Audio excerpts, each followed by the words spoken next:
Ja ma loen mõned sõnad ette, mis ma ise olen siin päevade jooksul endas läbi sorteerinud, et kuidas mina siis mitme sõnaga armastust selgitaksin nii, et see oleks väestav ja võimendav ja võimaldaks armastust rohkem anda ja saada.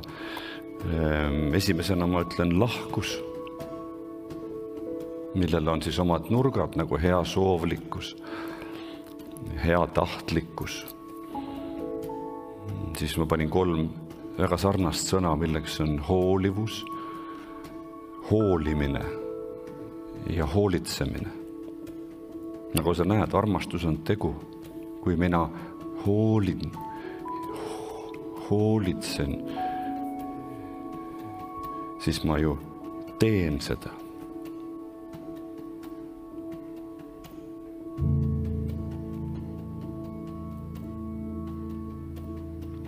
Nüüd, kui tagasi algusesse kruttida, et siis proovida seda veel sõnastada niimoodi nagu nii, et see igal rindel töötaks, siis ma ütleks, et armastus on lapse keeli väga tugev meeldimine. Väga tugev meeldimine ja sellest tulenev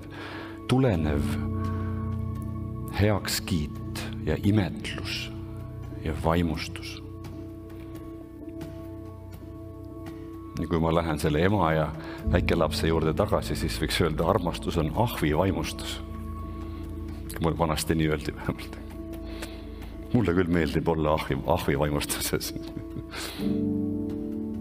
Mitmetest asjadest elus. Ma panin kirja veel, et armastus on armastatu teadmine ja tundmine. Ja see läheb ka enda pihta.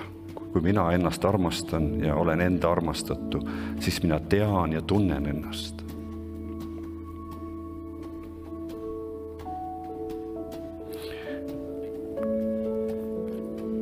Ja üks natuke sellest loetelust välja minev mõõdik või sõna on aeg.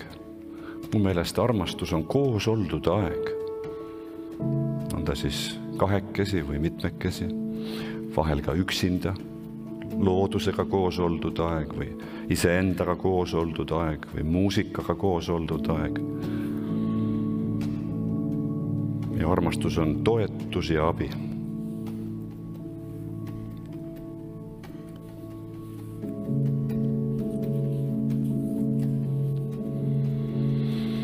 Ja ma panin kirja endale ka, milline on armastus ja milline ta ei ole. Armastus on leebe, mitte sõjakas. Armastus on soe ja avatud, mitte külm ja kokku pressitud.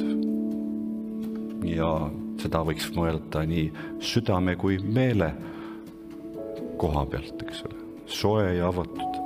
Ta on turvaline. Armastus ei ole ohustav. Minu arvates armastus on julge, mitte kartlik või paranoiline, kahtlustav.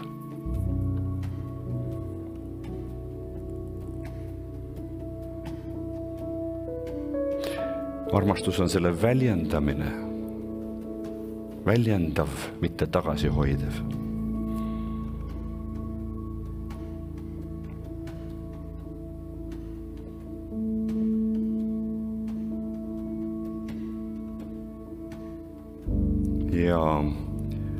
Ja võib-olla viimaseks ma ütleksin, et ta on koos olemisele orienteeritud, mitte eraldi.